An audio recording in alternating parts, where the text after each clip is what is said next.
What up, y'all? Welcome to the QB School Show. Fired up. Let's get it going. All sorts of good stuff to talk about. Fired up for this thing. Let's get it going. As always, let me know how I sound. Hit me with the emoji. Bring your favorite emoji to the chat just to let me know that I'm not talking to myself here. And we're locked in, ready to go. Cheers all around. Weekend vibes, again, for all those inquiring. Oh no, I'm lagging.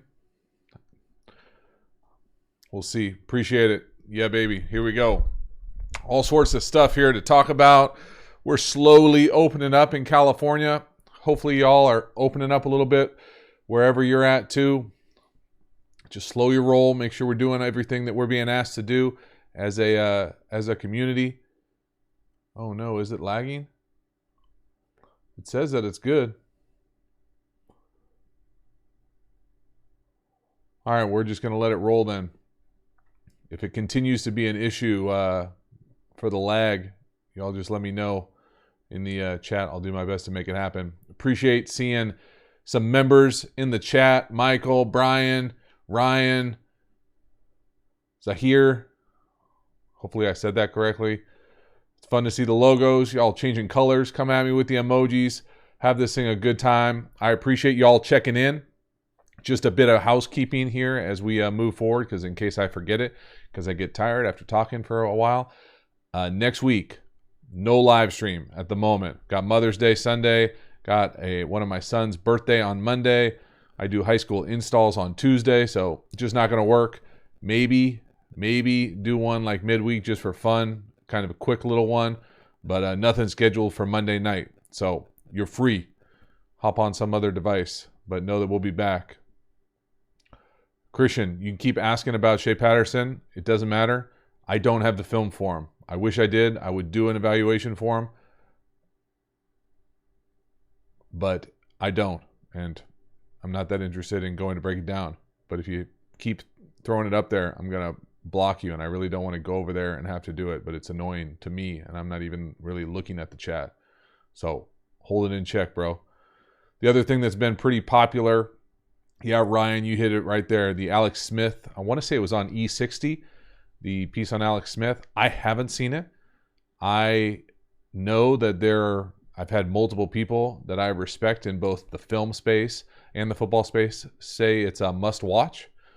I haven't talked to Alex in a long time, but I can only imagine. I honestly can't imagine what he's been like on all those, going through all those different surgeries. I'm going to guess that there were a number of infections, and I'm looking forward to it. I'm kind of documented out with the whole Last Dance thing, and just kind of been doing that on Sunday nights.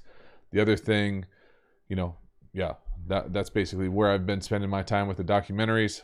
Other than that, I will definitely get to the Alex Smith thing at some point. I'm sure I can just stream it now on E60, probably on Hulu. But I'm looking forward to it. The other news right there, Talking Ball Jay pops up with the one I wanted to make sure I talk about. Andy Dalton to Dallas. I mean, maybe it's because I'm watching The Last Dance, but I do think that there is something to the, I don't know if Pippen effect is the right word, and Dak's not quite Scottie Pippen as far as getting paid what his worth is with a franchise tag and etc. But the idea that personnel or GMs like somebody and they're going to go get somebody and they're going to pay them and they're not going to pay you, and not that the pay is going to be anywhere near equal, but just that idea I think is hard to wrap your mind around, whether you're a fan, a player, a coach. It's one of those things that's just strange for your, just to kind of empathize with the situation. Like if you're in a job, any job, and they go hire someone to come in when you think you deserve a raise to do your job for more money, you're kind of like, not that he's making more money or will be making more money, but I just think it's strange if that's the best, and maybe that's the best spot Andy Dalton could land to be the backup. He's the backup to me. I don't think it's a competition. I don't think it's like Chicago, where I think it is a true open competition between Trubisky and Foles. And it should be, Foles if he's healthy. but they're going to go through the parade and spectacle of having an open competition. But I think anybody on the team, who's going to watch those guys kind of go head to head is going to be able to tell there's a separation pretty quickly. But Andy Dalton compared to Zach or Dak is, to me, it's nowhere in the same stratosphere right now, just as far as what they bring to the game. And so I do just think it is strange to kind of feel for Dak, where you're like, he's going to get paid. He is. But I think it doesn't take away any of the weirdness of what it's like to have that type of thing happen, especially with a hometown guy, right? Like, he's from Texas kid from down there. So craziness. Reptile, what up? Appreciate you checking in. Another way to support the channel. Very cool. Coming in hot with the MVP. That is nice. I appreciate it. Just got over to the Patreon community too. Very cool. Appreciate you all that do basically double dip for me. It's a great kind of community over on the Patreon group that really supports the lifeblood of this channel and moving forward and all those things. But the memberships over here, we have a lot of fun, or I try to have a lot of fun through the live streams. I'm not sure if they are a lot of fun, but please, Reptile, I appreciate the support, and just want to make sure I shout y'all out. But back to the player thing. It's just a weird thing. Like, I know that in the Last Dance, they're obviously making the GM Jerry Krause out to be the villain, at least through this first, 3/5 of the show. But to me, it's still, there is a weird dynamic when you're not getting paid, and it's a business and all those things that are just hard to recognize when you're not in it every single time. Frank, what's up? Super chat. Here we go. Oh man, thoughts on Jordan Love pick? Is he that good? Could have used you in the chat after the draft, Frank. I think he does. I think he has a high ceiling. I don't think he's good enough to be drafted in the first round when you have Aaron Rodgers at 35 years old nowadays. No. No. I think this is it's the beginning of the end, and maybe it was the beginning of the end last year and we just didn't know it. They put on a friendly face to the media and they won, which hides a lot of things. But obviously, the personnel, the Packers, the coaching staff, not happy with, and don't necessarily think Aaron is the future as far as multiple years down the road. And so, yeah, Jordan Love is a first round pick and waiting to play. And so it's going to be tense. I don't care what he says, what he posts on Instagram, what he's, whatever. It's going to be tense. It's going to be uncomfortable. It's going to set them back, in my opinion, half a decade. And unless he just comes in and Patrick Mahomes it, which is pretty rare. Now, he's made some of those throws, but I don't think he has the catalog of, throws and athleticism that Patrick Mahomes made even at Texas Tech. And so, it's just, for me, it's a stretch to say that you have one of the all-time best quarterbacks in Aaron Rodgers, who put together a number of years where he was the absolute best, an argument for the best to ever do it over that stretch of years, to a guy who's a second-team All-Mountain West. Now, maybe that's just me being a jerk, but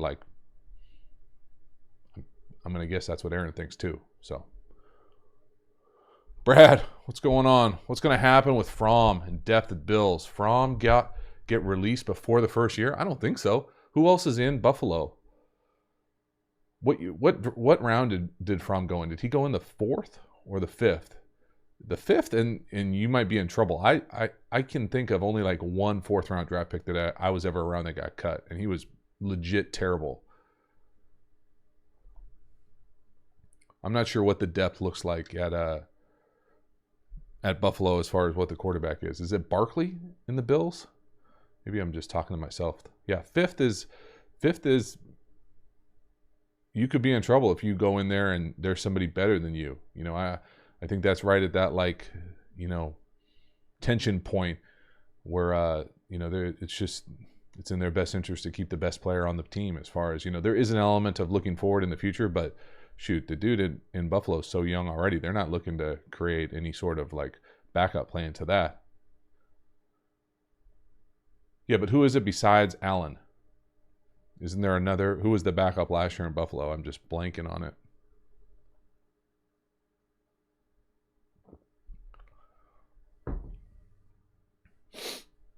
Barkley. Yeah. Barkley's carved off a nice little career for him. I can remember watching him early. I want to say it was in Philadelphia, and he looked like a guy who was, the league might spit out really quickly, and now he's carved out. Shoot, he's got to be in there close to 8-ish years. Is Davis Webb there too? Yeah, I mean, that's a lot. Yeah, they're all not going to stay, that's for sure. I was thinking about this, and whether it's Buffalo, whether it's Chicago, whether it's Dallas, when you start getting into quarterback competitions, it's going to be interesting to see how this condensed offseason really impacts what that looks like. Now, oftentimes, over the course of a camp and the course of an offseason, the cream will kind of rise to the top, and you'll be able to separate yourself or get separated from when you're in a camp like that, just because the daily amount of work that you put in together, players can tell, coaches can tell, personnel people can tell, who's got the little bit higher ceiling, who's got the higher trajectory. Usually, very rarely is it like the last day cut, who's it going to be, or like who performed best in the preseason game 4. It just doesn't matter. Usually those decisions are made, I think, most times before you even get to camp. But sometimes there will be a legitimate competition, whether it's for the starter, which is extremely rare and probably pretty detrimental to your organization, or to a backup, or to a roster spot even. If they're going to keep a third guy, or a 2.5 type guy, or a practice squad type guy. And so that competition is going to be impacted by this situation in the offseason, whether it's working out together, whether it's, a condensed camp, whether it's condensed preseason, and what that does to jobs, in competition, I think will be interesting to monitor. I don't have an idea about how it's going to play out. I would imagine it would give veteran guys an advantage, but nowadays quarterbacks are so, well coached at that elite level that they come in. I think that's really why they're playing so well. They get so many more throws on the 7-on-7 circuit growing up, so many more throws in most offenses with the RPO game and different ways to get the ball out of the quarterback's hands at younger levels. It's not a lot of 7-step drop, at any level. And so quarterbacks come in ready to go, and the game at the pro level has evolved to a little bit more collegiate as far as horizontal stretches of the field. And so I think younger guys have come in and shown that they can play better than, a generation ago when you came in and everyone was expected to sit. Everyone, for the most part. And so, I can only think, if I was going to, put myself in the mindset where I got to go compete for a job in the NFL in a camp, whether it's a 2 or 3 or a 1, would I rather be a veteran guy? Absolutely. But I think that'd probably be the case any offseason. I think the condensed thing is going to be a struggle for a lot of rookies. I think it just is. And it's always a struggle to be a rookie because, in my mindset, they're playing for 18 months. What I mean by that is when you go through the draft, the bowl game experience, the draft experience, the combine experience, you're never taking any time off. Not that you take time off as a pro, but you take time out of like the rigor of a schedule, of a time of I'm going to be working out with my trainer at, 7 a.m. to go over my 40 start. That's something that's not relevant to how I play in the fall. Those things evolve and change. But when you're in that 18-month cycle of your final season in college, the draft prep, the draft, in your rookie year where you hit that rookie wall, that's a beast of an 18 months. They think it's a rookie season, but it's not really the rookie season. It's that 18-month cycle that really chews people up. And maybe it's a little bit easier because they aren't at the facility. They now have this little window where they can kind of get their mind right to be what it's like to go in there and compete and take someone's job, someone's livelihood in camp. But just an interesting thing to monitor. And it's not just a quarterback situation. It will be every position at every camp and probably at every level, not just a professional level. But there's this idea that, something has to evolve, whether it's how they get their information, the installations, the evolution of the learning, all those things come together to say, like, what the hell is going to happen when we're out of this kind of shutdown? Jin, super chat, love it. JT, who has a better future, Tua or Burrow? I'm going to go out on a limb here. I know this is people who probably deal with me on these chats pretty consistently know who I'm going to say here, but I think that I consider them essentially the same. I really do. I think I like Tua's body of work a little bit better, but the injury issue, it is what it is. But I would, if you ask me, would I rather go to Miami or Cincinnati? I'd rather go to Miami every single day. Every single day. I would never go to Cincinnati if I had the chance to go to Miami. And I'm not talking about just the city, which for the most part, I would probably do that too. But I'm talking about the organization. I'm talking about the ownership. And it's not it's not been great in Miami for a long time, but it's still better than the alternative. And that's where I feel like, Joe Burrow is going to be behind a rock and a hard spot once he realizes what the Cincinnati organization has been for a really long time and what it looks like it's continuing to be. And there's no reason why he can't go in there and be a, transcendent type player, but it's just that much harder in what I would consider a lower tier organization. So that would be what I would say as far as who I think is better, who I think has a brighter future. Tua, because the organization. Michael, you think they're getting a lot of reps with the VR? Does anybody know a quarterback that uses VR consistently? Like, I always remember Carson Palmer telling me that he was using VR all the time. He liked it. But then I found out that he wasn't watching, it wasn't games. He was just watching practice from the VR. So I don't really, that time was after my time in the league. So I don't necessarily know how people are using it right now. But I have seen some unbelievable, I put the goggles on and I hope it's a wave of the future because it's an unbelievable way to kind of experience content. But it's fascinating to see how teams are using it, who's using it, how consistently are they using it? Are they using it to watch games? Are they using it, as like a video game? Like what's the issue with the VR? Because I really do think that it has a massive, and it's probably already chiseled out its own little piece in the learning equation for how teams install, teach, bring people up to speed. And I think it could be better and better. In fact, I looked into trying to get it at the high school level, and it just doesn't price out anything that we could possibly pull off. But I think that there is a space maybe in the private school sector or, the college sector where there will be absolutely these opportunities to go in there and use it as a teaching tool, because it's one of those things you'll hear me say, if you listen to this long enough, there's only so much I think you can get from watching film from like a bird's eye view, that like end zone, or sideline up in the stands view. I think there really is something to getting reps from the eye level.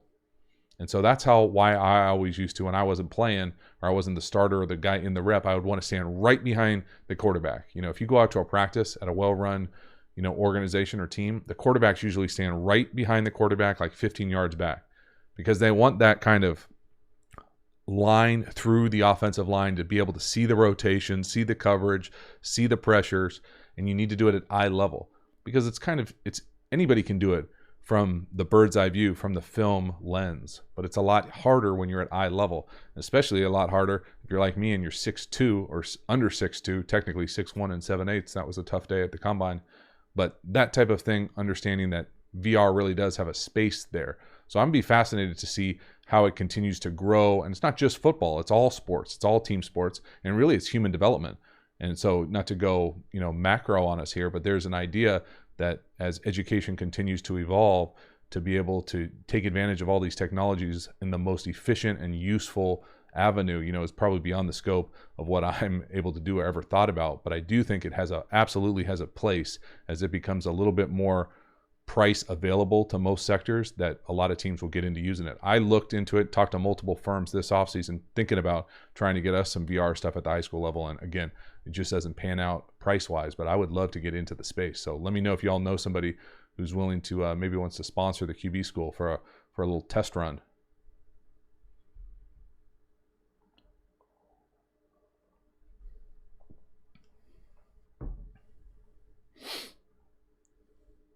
Yeah, Spellman, I think I've seen the pre-snap stuff too. I like the pre-snap stuff. I think it has space for it. Ryan, you're at a clinic in March. Suggested clipping a GoPro to the helmet. Yeah, I mean, that's not a bad idea. I've seen people out there with kind of homemade VR sets with just a pole and like 4 GoPros around it, but I don't have 4 GoPros. Peter, appreciate it. Thanks, sir. Super chat, very cool. Thanks for hanging out, supporting the channel. It means a lot to me. I got an internal poll I want y'all to check in with me for, okay? Super chat. I don't know if we've ever done a chat poll on this thing. I don't know how to do a poll, so it's not going to be like a scientific poll, but I want you to do me a favor and answer this question in the chat with a number value, okay? 1 through 10. If 10 is you have a doctorate in it, and 1 is you have zero understanding, no education at all in it, on a scale of 1 through 10, what is your understanding of RPOs? You feel like you could come up and write a dissertation on it? You come up and do a clinic on it on every single level? Or do you have no idea what people are talking about when they say RPOs? I would be fascinated to know exactly what kind of, where you fall on the spectrum and where people on this channel fall on the spectrum. Because I'll give you a hint on why I asked that as we get going here. Hugh coming in hot. 10. I don't even have a 10, bro. You could do this channel. Good for you.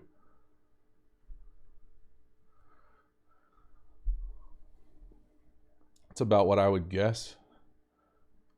Someone asked earlier in the chat before the numbers popped up, and thank you for everyone for answering what kind of camera equipment I use. I put it in a description on every single video just because I got tired of people asking me all the time and having to write the answer. So check it out. Use the links in there.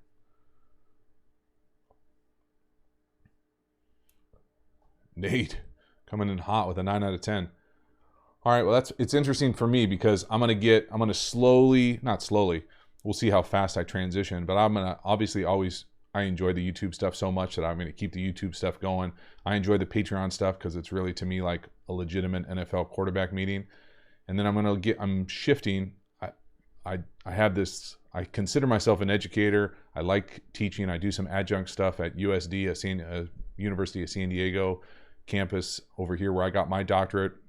But I'm looking into how I'm going to do some potential online courses. And I know that there's a bunch of, football tutorials available all over the place, and there's websites for it. And, this is going to be a little bit more of what this channel is like, but with a maximum kind of super dive into content. And so I'm going to start getting into the course game in that. And the first one is going to be on RPOs. So I just wanted to get kind of an understanding for what the people who are invested in this channel that like it enough to come hang out and go back and forth with me a little bit, what their kind of vibe on it is. And really, I hope that the course kind of spans the spectrum of all those people. I think that there will be some stuff in there that will probably push people past a 10, I would hope. And I think that there will be some stuff in there for the bottom kind of tier of that group to have a really great understanding of what people are talking about when they talk about RPOs, because it really is kind of this massive bucket. And I think it's a lot of fun. I really enjoy them. I think that they are fun on a bunch of different levels, but that's kind of where I'm at and where kind of the next turn for what this channel becomes. And the courses won't be available on YouTube, but they'll be available.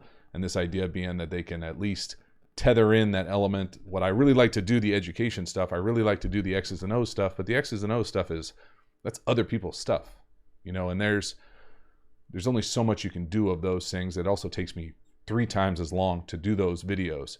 And so to create something that maybe can like live on its own and is universally enough to make kind of an impact and be fun. But it's we'll see. I'm excited to kind of explain exactly what that looks like. The RPO has been around for a long time. I remember we did it in 2002. I think I've told the story on these live streams before. But it's one of those things that I think it's definitely evolved over the course of that time, and what it looks like over the spectrum of done at the best level to done at the simplest, Pop Warner level. I think you can find a kind of span the spectrum of what that looks like. So if you're interested in that, go over to the QB School and sign up for the guide. If you haven't gotten the guide, then you'll be on the email list. I've never sent an email from that email list, but I will once the course is up and running. But I'm pretty excited about it. I think it's one of those things where I'm pretty fired up about it. There you go, Christian. You're living on the edge, homie.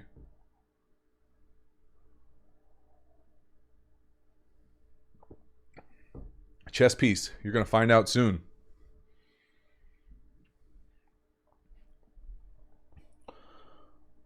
Rasheen, I did my PhD through the School of Education at the University of San Diego. It's in leadership studies, but any PhD is basically a trained academic, and you can study whatever the hell you want and make it a dissertation and make it fit in your field. For some reason, I can't see how many people are in the chat tonight. It's not popping up on my little checklist.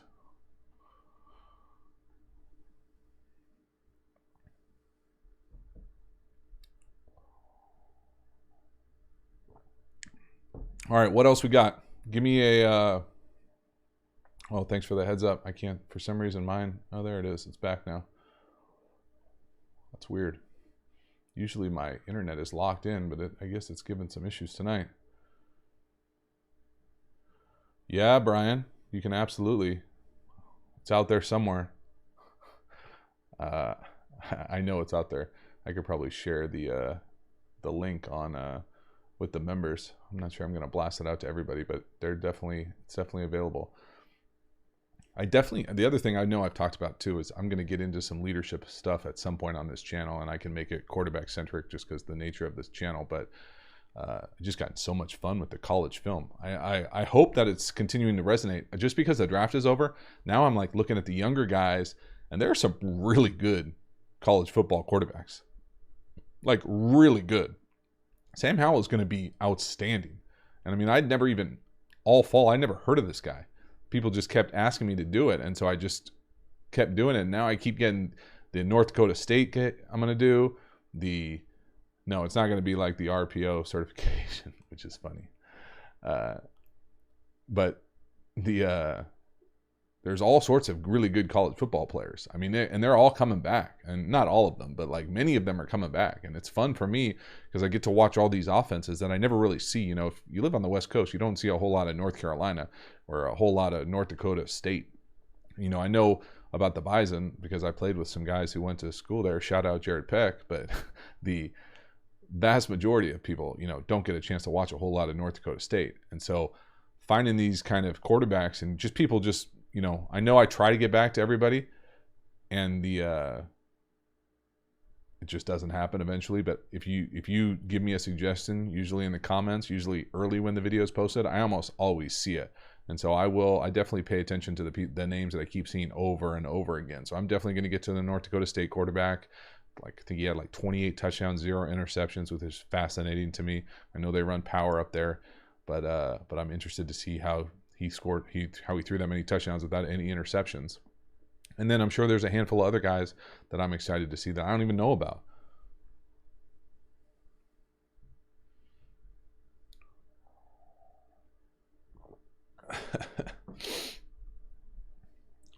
All right, what else we got? Give me something good over here. This thing can go in any direction we got tonight. I'm an incoming freshman QB. Any advice, JT? How do I pronounce your name? Tankish? Tanish? That's a good question. There's so many different ways to do it. I think that the most important thing for incomers is it really depends on what your program is. You know, I tried when I was an incoming freshman, I just wanted to have an opportunity to compete for the job, to be the quarterback. And I remember going out there for the first time and there were 25 other quarterbacks. It was crazy. And so I was just looking for an opportunity to compete. And then when you get that opportunity, you do everything you possibly can to show out as best as you possibly can. And what I mean by that is you do what the coach asks you to do. You go above and beyond. You have absolutely unbelievable effort.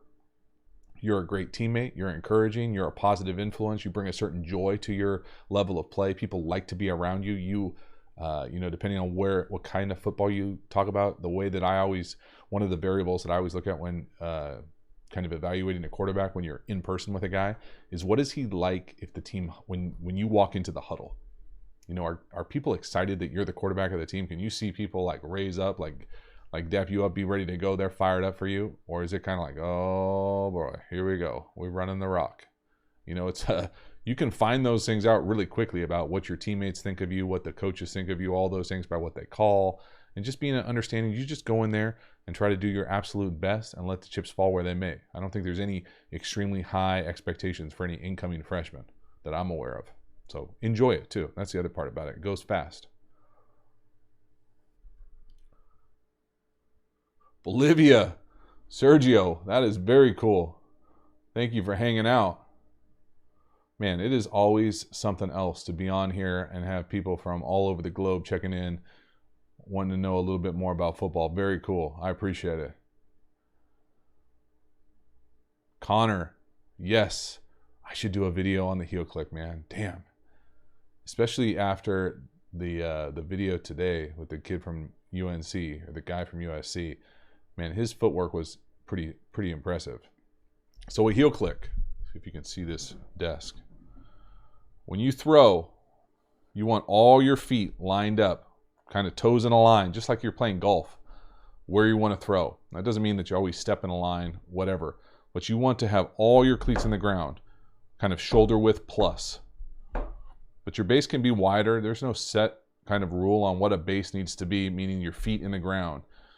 But what's your feet in the ground, when you hitch up, you don't want the feet to come together. You want tight hitches or tight resets where you're always ready to throw. So really well-trained quarterbacks will keep their base and all their cleats in the ground, not get toesy. A toesy heel click is the worst.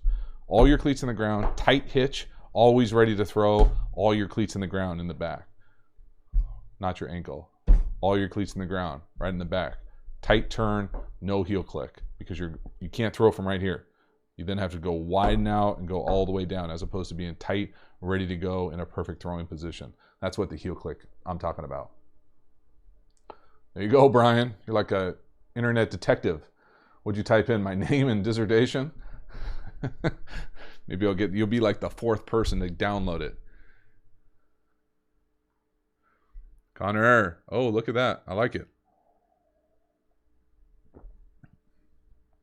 The heel click to me is just a really easy visual indicator for someone who's probably not going to be very accurate. Because when you go like this, you have to then not only are you wasting momentum here, you then have to go back out. And it's hard to be consistent and level all the time when you're changing levels like this, and your heels, just not the most efficient use of movement. It's the easiest way to do it.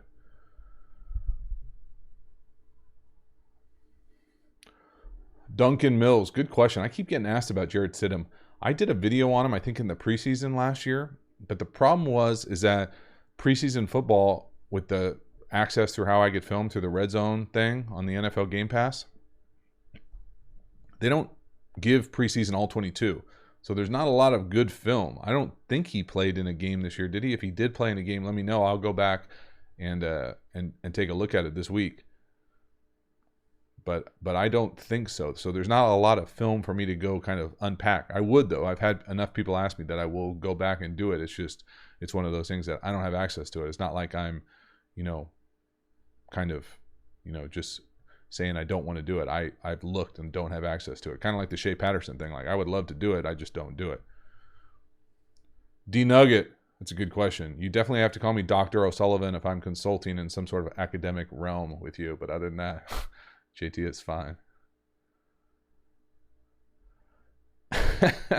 Brian, that's awesome. I should go back. What game is it? Tell me, I'll go back and do it. People always love that, and they'll be like, you hijacked the low light. Like, you got to give a full game. And then I'll be like, the whole channel is full games. And then they'll be like, watch more video than one video. And it's a lot of fun in the comments if you haven't seen my comment back and forth. Yeah, I'm probably not going to do Spider 2Y Banana. I'm not a huge power pass guy. That's funny, though. Devin, that's a good question. I don't know. I don't think I've talked about the Jameis Winston's QB drills yet. Who went back and forth at him? Someone picked a fight with him. Oh, David Carr. Yeah. I don't think I will not tell the story about. I have an amazing story about David Carr from. We were Elite 11 counselors together. Is that what it is? Yeah, counselors. So, God, why can't I think of the question? I lost track with the David Carr thing. I went me off a rail. Oh, the Jameis Winston drills. So, this is a weird thing for me. There's a bunch of what I'm going to call gurus in the quarterback space, and they're usually personal coaches. And I think that there are a lot of them that are really good. And then there are a lot that probably aren't. And then there's probably that same amount in just personal trainers, probably more so in personal trainers. But the reason is at least with a personal trainer, I think you have to get some sort of certification. To be a quarterback coach, I don't think you need any sort of certification. You barely need a certification to be a high school coach. I can't imagine what an individualized private coach looks like. There's just no barrier to entry. And so that's why you see these crazy ass drills where people just making stuff up in a gym, hey, there's a bag. You need to work on moving. Let's use this bag. For me, I don't know what the intent of the drill is. Is the intent of the drill to keep two hands on the ball no matter what, then I kind of like the drill. Is the intent of the drill to keep your feet moving all the time and have a quick feet? I kind of like the drill. If the feet is to play quarterback at a high level in a game, that's probably not how I would do it. But it doesn't mean that it's necessarily wrong just because it's not how I would do it. I like drills that replicate what it's like to play the game. In my life, I've never done those movements, but I have had people grab at me before, and I wish I was stronger, but that didn't make me want to like get hit with a bag. I always thought it was kind of, and I kind of do think it is silly when I see coaches at any position kind of hitting people with like noodles or brooms. I see people like chasing brooms. I saw Lincoln Riley chasing a guy with a broom and a noodle. And like, that's just not what I think is the most efficient drill. But like if he's in a boxing gym working on like his quickness with his feet, and then he also wants to incorporate some ball skills with keeping two hands on the ball and maybe holding on to it, and I could see that working. But like why he got so much heat and people came after him after that, I just think it's a combination of things with Jameis Winston, whether it's decision making on the field, whether it's decision making off the field, whether it's his body of work. I think he's a polarizing guy for a lot of people, and I wouldn't be surprised if he goes to New Orleans and Tanning Hills it. I just wouldn't. He guy won a national championship. Guys, he can play.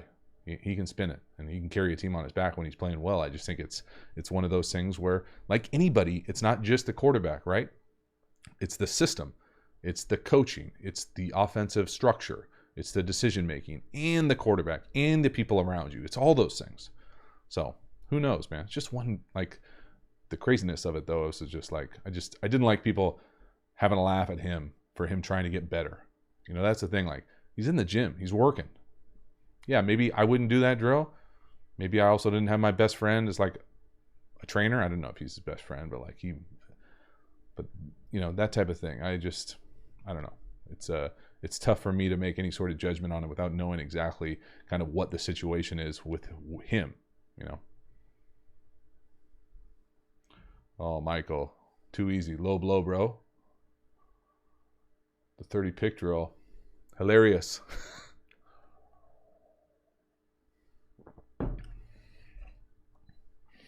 All right, got about 5 more minutes. Promised my oldest son he could get back on the Xbox. What do we got here to close this thing out?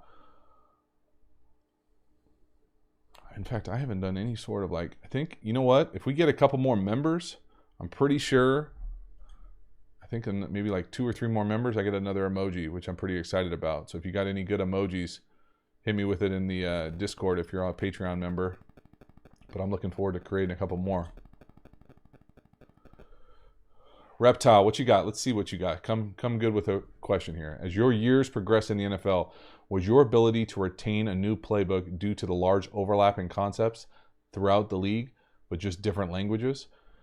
I definitely think that played a part of it. I think the most important thing for the way that I learned languages or learned systems is my first stop. I was really intentional in New Orleans and had a lot of great coaches that taught it the way that I hope to teach it, even through this channel even to my players in high school, is to teach universal football concepts and then frame it in this is how we call the play here.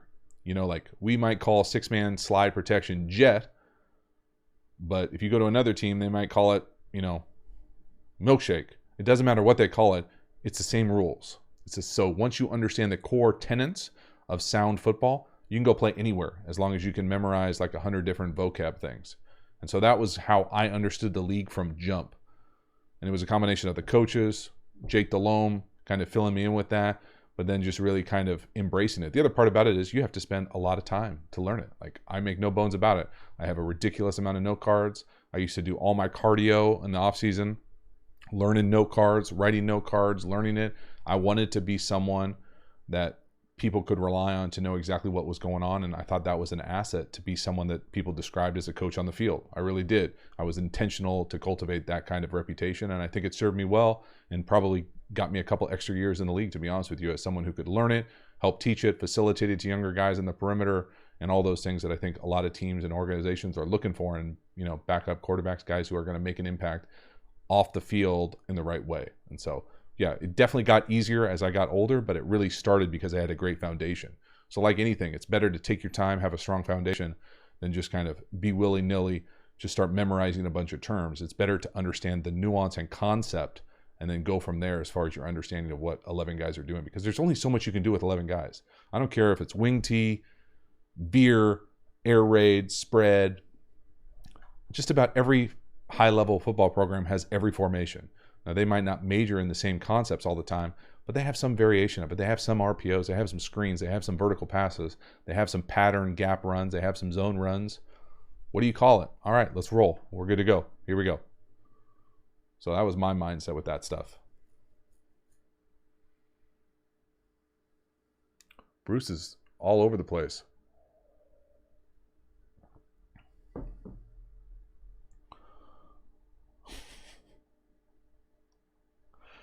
Dilly, no doubt. All right, I appreciate it, y'all. Again, just another heads up. Empire Strikes Back versus Return of the Jedi. The harder one for me. I know a lot of people who are like diehards like Empire Strikes Back. I like Empire Strikes Back. I like Return of the Jedi better. I actually spent like a month my senior year of high school studying Return of the Jedi. That's why I think I like it better. But you know what is honestly making a push for me? The harder choice would be Rogue One, Return of the Jedi. Just throwing it out there. You're welcome. All right, y'all. Know next week, in 2 weeks. See you again. Thank you very much for the support. I appreciate it. And see you next time. Have a good one. Boo.